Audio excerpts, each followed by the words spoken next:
rewatching the Alexander Navalny documentary last night.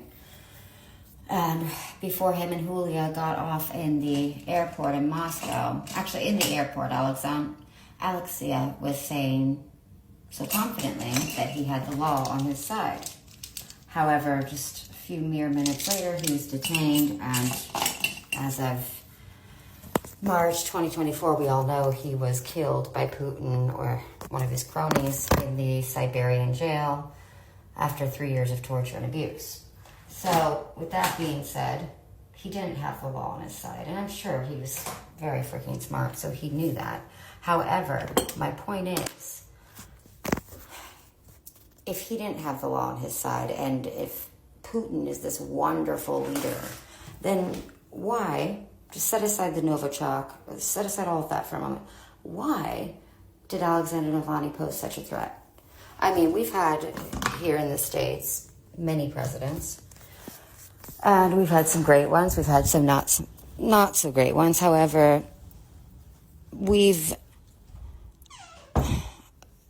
how do I say this? If you're confident in what you're doing, if you're confident that you are that great, then why would you not welcome the competition? What is he so afraid of? Why could he never mention Navalny's name?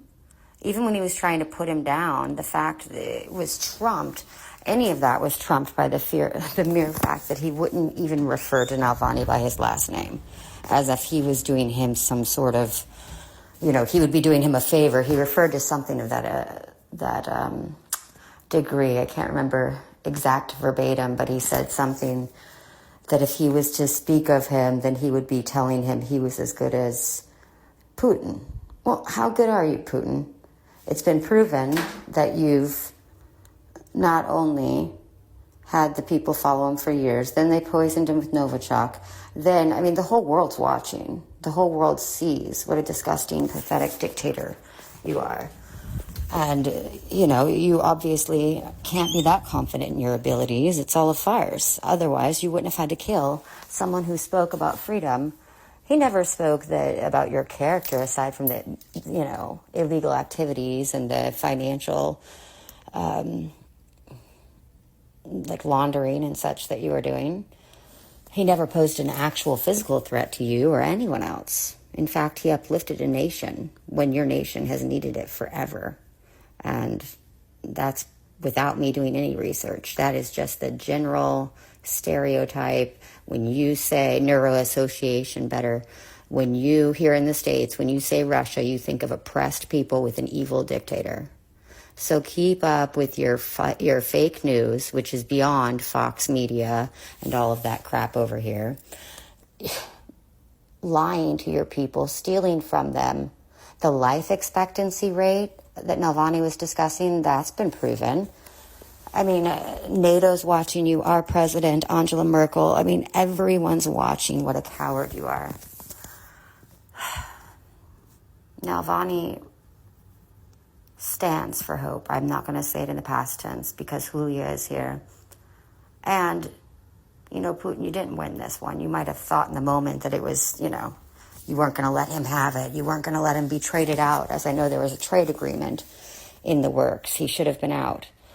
However, you shot yourself in the foot if you hadn't already, because it just makes you look worse. It's so blatantly obvious.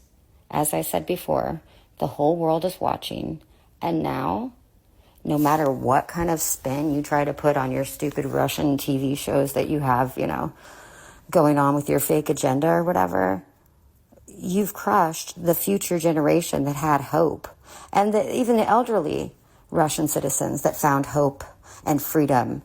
And, I don't want to call him a political martyr, but he's become that, unfortunately.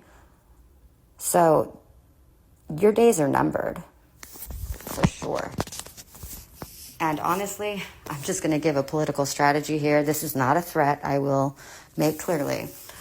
But if someone really wanted to run on a good agenda and beat you in the next election, if there's time, they'd have you taken out, okay? Not overtly and disgustingly like a hitman like you and your nasty cronies, but they'd have you taken out as obviously you're just not going to give up power with all the rigged elections, etc.